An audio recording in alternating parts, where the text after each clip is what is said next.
Umat Islam itu tidak akan mungkin memungkiri bahwa Yesus itu adalah penyelamat. Kenapa demikian?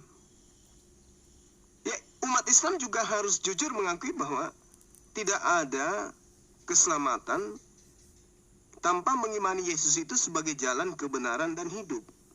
Umat Islam harus akui itu. Kenapa? Karena umat Islam paham betul kedatangan Yesus kepada Bani Israel itu memberitakan tentang dirinya sebagai nabi, tentang dirinya sebagai utusan. Dia tidak berkata-kata selain daripada firman Tuhan yang disampaikan untuk ia sampaikan kepada Bani Israel. Dan kemudian dia tidak berbuat sesuatu yang melanggar daripada apa yang diperintahkan oleh Tuhan kepadanya. Dan yang terpenting kemudian, masih banyak hal penting yang ingin diajarkan kepada Bani Israel pada masa itu, tapi Bani Israel belum sanggup untuk menanggungnya. Makanya dia katakan adalah lebih baik jika aku pergi. Karena kalau dia tidak pergi, maka penolong lain itu tidak akan datang. Penolong lain itulah yang akan mengajarkan segala aspek yang Yesus belum ajarkan pada masa itu, karena pada masa itu Bani Israel belum sanggup untuk menanggungnya. Berarti ada beban yang akan Yesus sampaikan pada masa itu, tapi beban itu belum sanggup untuk ditanggung oleh Bani Israel. Nah, kalau yang dimaksud di situ kemudian adalah ajaran Kristen yang tidak bisa ditanggung, justru ajaran Kristen itu adalah ajaran yang sangat mengenakan, menghilangkan hukum Taurat. Justru dengan hilangnya hukum Taurat, maka Bani Israel akan semakin nyaman.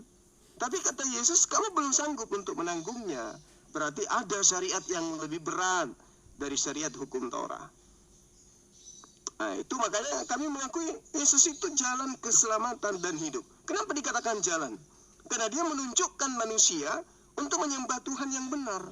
Kenapa dikatakan kebenaran? Karena dia datang untuk mengajarkan hukum Taurat dan mengajarkan hikmat Injil kepada Bani Israel. Apa hikmat Injil itu? Hikmat Injil adalah mengajarkan Bani Israel melaksanakan perintah Tuhan dengan teori dan juga dengan praktek, diiringi dengan kasih.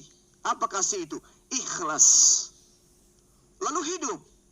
Hidup itu apa menurut Yesus? Hidup itu adalah ketika orang tersebut melaksanakan perintah-perintah Tuhan dengan tetap setia di dalam ketetapan, ketentuan, dan peraturan Tuhan, maka orang tersebut akan hidup.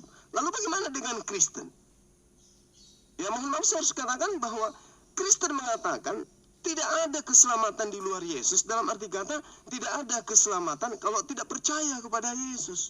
Masalahnya sekarang, manusia anak keturunan Adam menjadi Kristen, itu bukan karena percaya kepada Yesus, tapi percaya kepada pengajaran-pengajaran yang menginginkan Yesus itu dituhankan.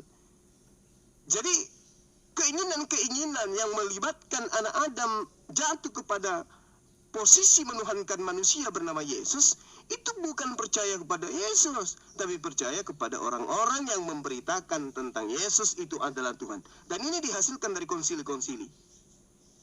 Jadi kekristenan saudara bukan karena percaya kepada Yesus, tapi percaya kepada pengabaran pewarta yang muncul belakangan. Kalau Yesus, kalau Anda percaya kepada Yesus, maka mustahil Anda akan menjadi Kristen. Tolong digarisbawahi perkataan saya itu. Silakan. Terima kasih Bang Juma. Silakan.